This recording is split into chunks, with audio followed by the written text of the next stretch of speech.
Bien, chicos.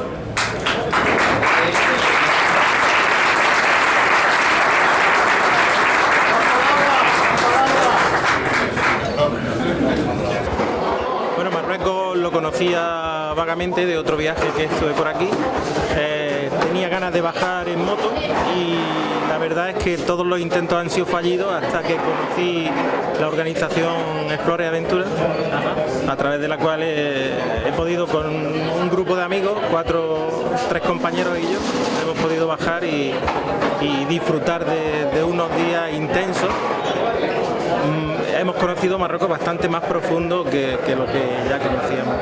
Vale, ¿cómo te enteraste del ser de que hacíamos esta prueba? A través de un foro de BMW, creo que es de las 1600. Perfecto. ¿Hay algo que cambiarías de la prueba, algo que le mejorarías? No sé, ¿te ha parecido correcta? ¿No? La organización ha sido impecable,